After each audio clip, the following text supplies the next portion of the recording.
आज के सत्संग की बानी स्वामी जी महाराज जी की है।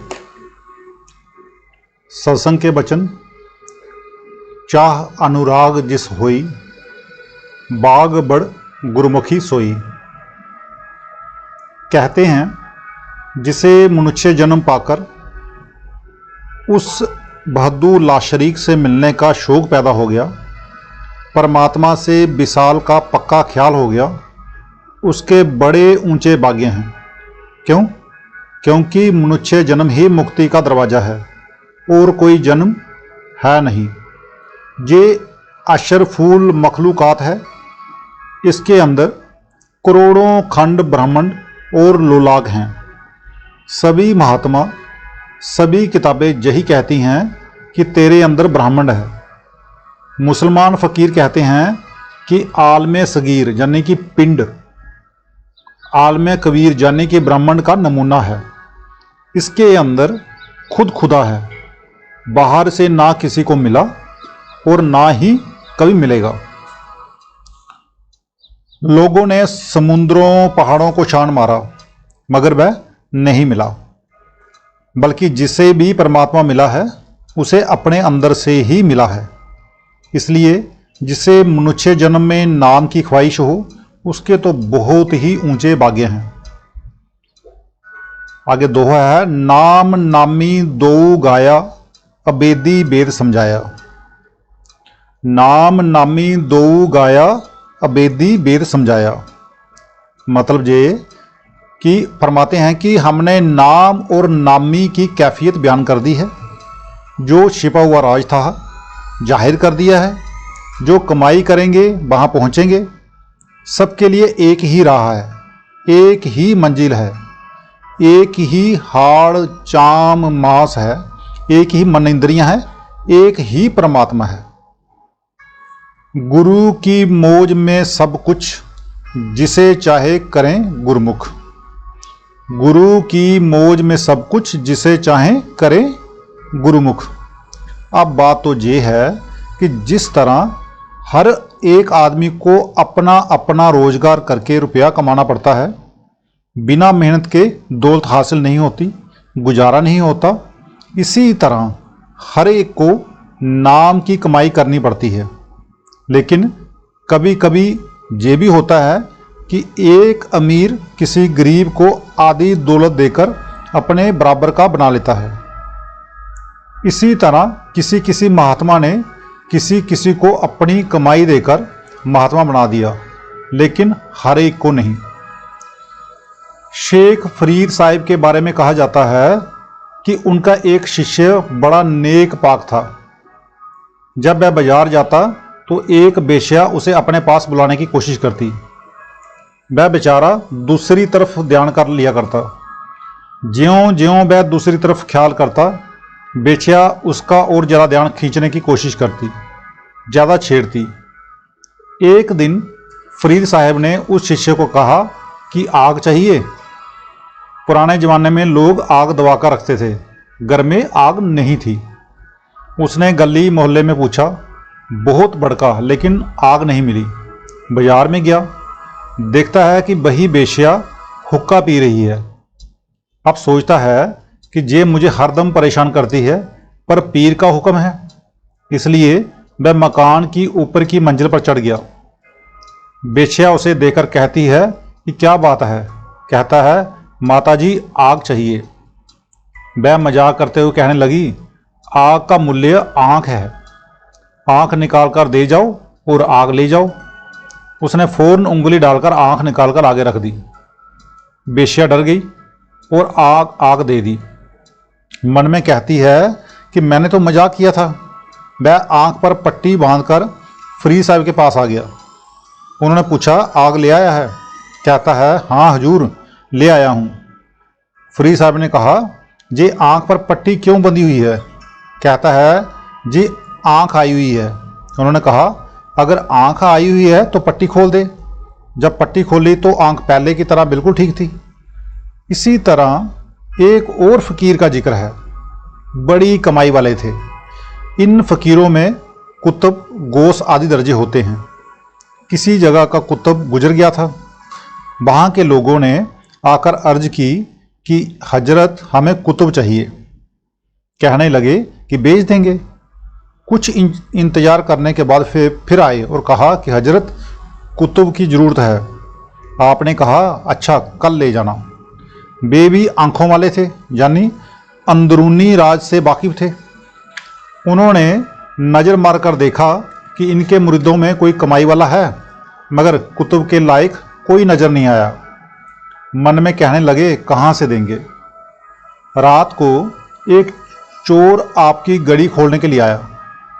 मैं पहले आगे के पैर खोलकर फिर पिछले पैर खोलने लगा।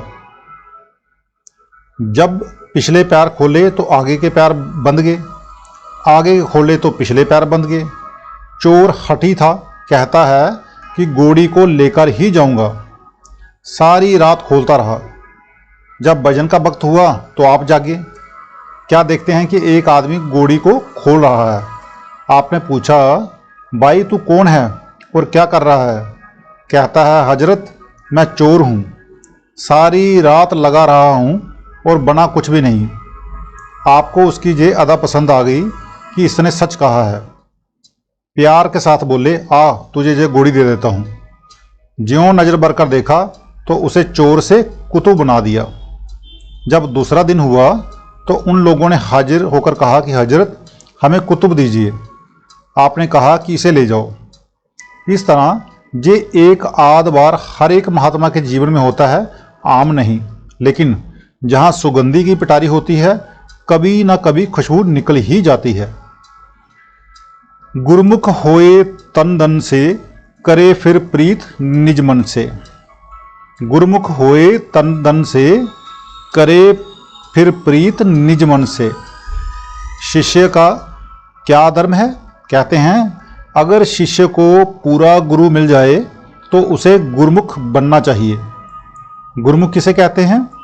पहले हमारी आत्मा पर ये स्थूल गिलाफ यानी कि पर्दा है, इसके अंदर सूक्ष्म और उसके अंदर कारण।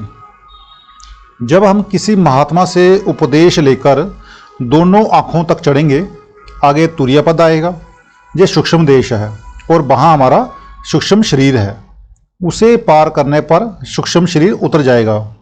जब ब्रह्मा में जाएंगे तो वहाँ कारण पर्दा है।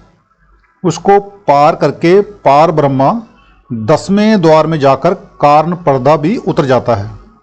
वहाँ अमृतसर है, जिसमें स्नान करके आत्मा नंगी यानी कि सारे पर्दों से रहित हो जाती है, सारे पर्दे निकल जाते हैं। वहाँ पर इसका अपना नूर 12 सूरज का है। इसके विपरीत जहाँ हम एक सूरज की तरफ भी मुँह नहीं कर सकते, वहाँ जाकर ये कहती है कि मैं आत्मा हूँ। जब इसे ख्याल आता है कि परमात्मा कौन है, फिर उसकी तलाश करती है। जब अभ्यास करते हुए दर्जे व दर्जे सचखंड पहुँचती है तो कहती है कि मेरा मालिक सतपुरुष है, मेरी कौम सतनाम और मेरा देश सतलोक है। मुसलमान उसे मकामे हक कहते हैं और इसी तरह अन्य फ़कीर अपनी अपनी भाषा में बयान करते हैं। शिष्य को चाहिए कि गुरु पर तन मन धन कुर्बान कर दे, लेकिन गुरु ना तन लेता है, ना धन लेता है और ना मन। इसका मतलब सिर्फ शिष्य की आत्मा को इन चीज़ों से अलग करना है, ताकि शिष्य के अंदर मैं मेरी ना रहे। गुरु जो हुक्म देता है वही करे।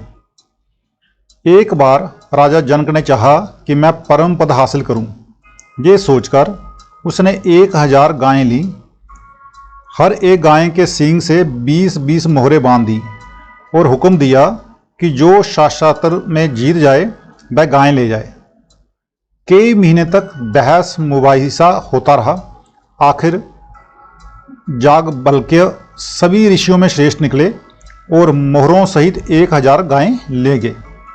राजा ने कहा कि मैं इसे इसी तरह मोहरों सहित 1000 गायें और दूंगा जो मुझे अंदर ले जाकर ज्ञान दे दे। याज्ञवल्क्य ऋषि वाचक ज्ञानी थे। वाचक ज्ञान के द्वारा ही सारा वेद समझा दिया, मगर ज्ञान ना दे सके, यानी अंदर ना ले जा सके। आखिर राजा ने एक सिंहासन बनवा दिया, इसलिए कि जो कोई मुझे ज्ञान दे उस पर बैठ कर दे। इसके बाद उसने देश के सभी महात्माओं को बुलाया और कहा कि मैं इतनी जल्दी ज्ञान मांगता हूँ जितनी जल्दी घोड़े पर सवार होने में लगता है।